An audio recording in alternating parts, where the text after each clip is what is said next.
There is a stretch of premium coastal sand in the Dubai Marina running south toward downtown, and the Palm, where the most expensive vertical real estate in the history of the Emirates stands in a row.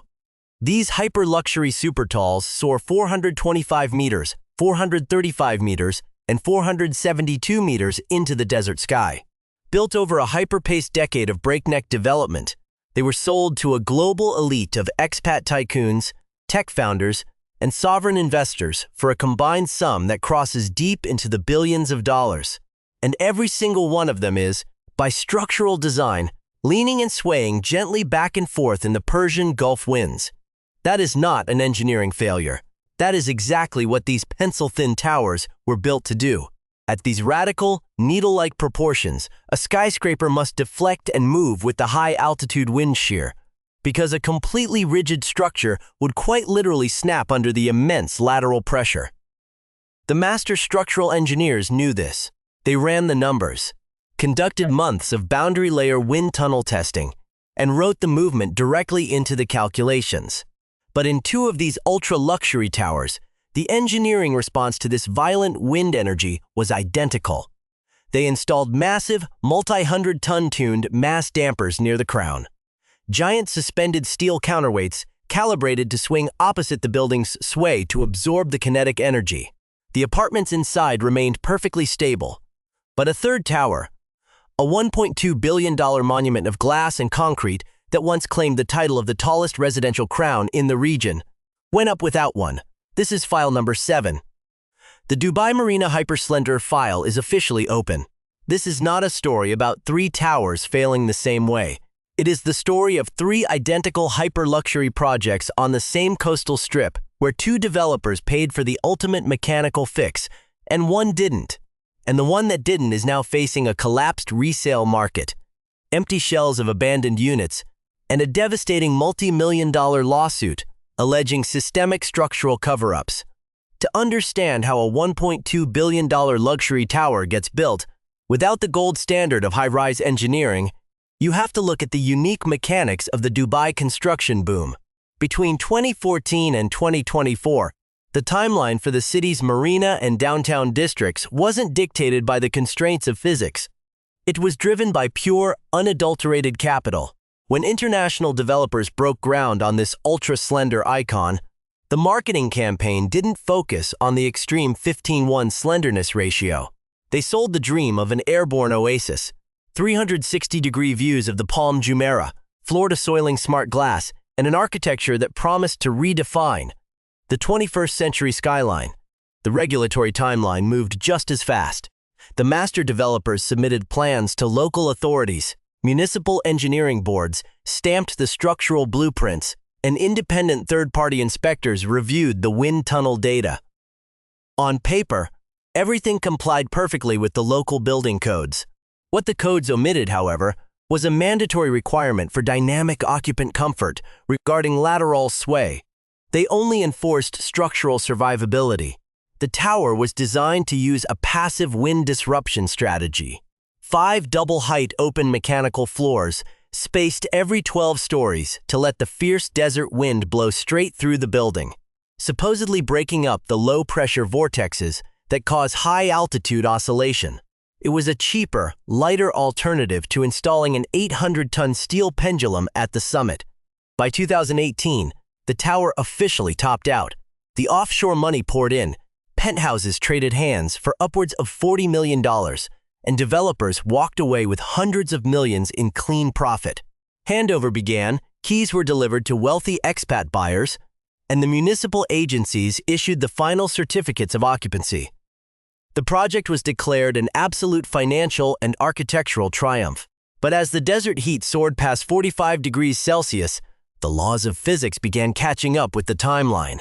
The concrete cured, the superstructure settled into the reclaimed coastal earth, and the first winter windstorms rolling off the Persian Gulf began to slam into the upper residential floors. The passive engineering strategy was about to face its first real-world test, far away from the controlled simulation of a wind tunnel. The contrast between this tower and its immediate neighbors on the Marina Strip is a stark lesson in parallel engineering. Just a few hundred meters away stands the Marina Needle, An even thinner skyscraper with a mind-boggling 24:1 slenderness ratio. Faced with the exact same brutal Gulf wind profiles, its developers took the second, far more expensive route. They installed an 800-ton tuned mass damper suspended inside the crown. When the winter shamos hit the coast, the needle's upper floors sway up to a meter in each direction. But the massive steel pendulum swings in perfect counter-motion, absorbing the kinetic energy before it can ripple down into the residential suites. The physics are identical, but the lived reality inside couldn't be more different. Without that heavy mechanical counterweight, our target tower relies entirely on those open mechanical floors to break the wind's grip. But in the real world, the desert climate introduces a destructive variable that wind tunnels can't fully simulate: extreme thermal expansion. During the scorching summer months, daytime temperatures on the tower's exposed concrete and glass facade hit 50 degrees Celsius, causing the structure to micro-expand, only to rapidly contract during the cooler desert nights. This constant thermal cycling, combined with the unmitigated lateral sway from high-altitude winds, puts immense structural fatigue on every joint, seal, and utility run passing through those open mechanical voids. While the neighboring towers sit perfectly stabilized by their dampers, this building is left to flex and twist against the elements. It's an invisible divergence in engineering philosophy that completely separates a functioning ultra-luxury asset from an operational nightmare. The question for every viewer watching this file unfold is simple. If you paid $30 million for a sky mansion, expecting the absolute pinnacle of global engineering, would you accept a passive design that leaves your home entirely at the mercy of environmental fatigue? Or would you consider the omission of a dedicated mass damper a fundamental compromise on a billion-dollar asset? Drop your thoughts in the comments. I read every single one. Because, as we are about to see, the structural consequences of that single design choice didn't stay invisible for long. By 2021, the pristine marketing illusion had completely shattered. The first warning signs didn't arrive as visible cracks in the lobby, but as a series of eerie, low-frequency acoustic anomalies. As high-altitude Gulf winds accelerated through the open mechanical floors, wealthy expats including British hedge fund managers, tech executives, and European oil tycoons began reporting a deep metallic groaning echoing behind their Italian marble walls. During intense storm events, the unmitigated lateral sway forced high-pressure air through the elevator shafts and doorway seals, creating a persistent, high-pitched whistling that made sleep practically impossible. Then came the mechanical system failures. Unlike a standard tower, a hyper-slender structure subject to constant flex puts massive kinetic stress on its internal utility lines. Because the tower lacked a tuned mass damper to absorb the movement, the main water risers running through the open mechanical zones were exposed to severe thermal shifts and constant structural shearing. Between 2022 and 2024, the tower suffered 3 catastrophic plumbing ruptures. High-pressure water lines on the 65th and 82nd floors burst within months of each other, sending millions of gallons of water cascading down the residential elevator shafts. Smart home electronics were fried, custom hardwood flooring buckled, and emergency alarms blared for hours. The cost of water damage across 25 ultra-luxury suites topped $12 million in a single year, causing the building's collective insurance premiums to spike by over 250%. The structural fatigue extended to the core infrastructure. High-speed elevators, engineered to travel at 7 meters per second, began shutting down automatically during wind events, because the sway caused the guide rails to move out of alignment. In one terrifying incident during a winter storm, a resident was trapped inside a stalled cab on the 70th floor for nearly 2 hours as the tower flexed around them. The crisis culminated in late 2025, when an alliance of international owners filed a massive $180 million lawsuit against the development group in the Dubai courts. The legal filings alleged systemic structural fraud, claiming the developer knowingly concealed an independent facade and engineering survey from 2019 that identified over 1,200 defects, including micro fissures in the reinforced concrete columns and extensive glass fatigue along the wind-facing exterior. Most alarmingly, the suit claims that seawater from the high water table of the reclaimed marina land has begun to infiltrate the subsurface foundation, threatening the long-term integrity of the steel rebar.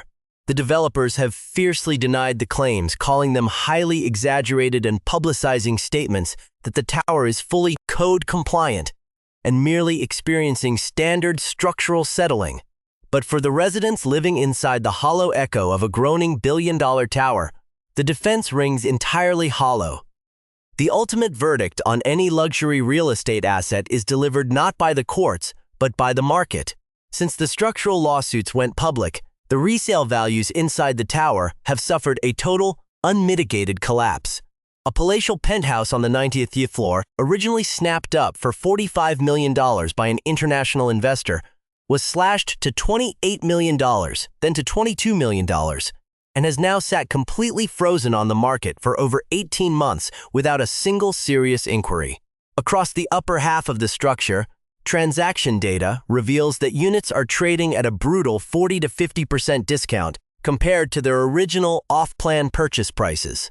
In a roaring Dubai real estate market where neighboring marina and downtown penthouses are hitting record-breaking highs, this tower is a sinking stone. The engineering tragedy here is that the damage is entirely permanent.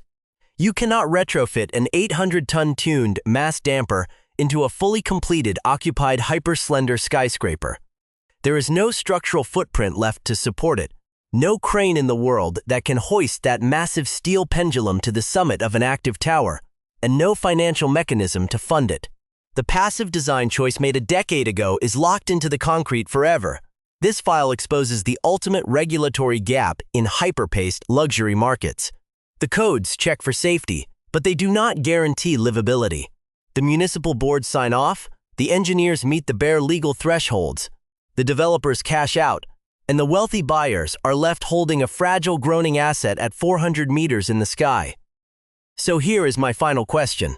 If you had the capital today, would you buy a penthouse in this iconic tower at a 60% discount, knowing it is structurally safe but lacks the mechanical soul of its neighbors? Is the price drop enough to make you look past the groaning walls and the pending lawsuits? Tell me your number in the comments. The Dubai Hyperslender file is officially closed.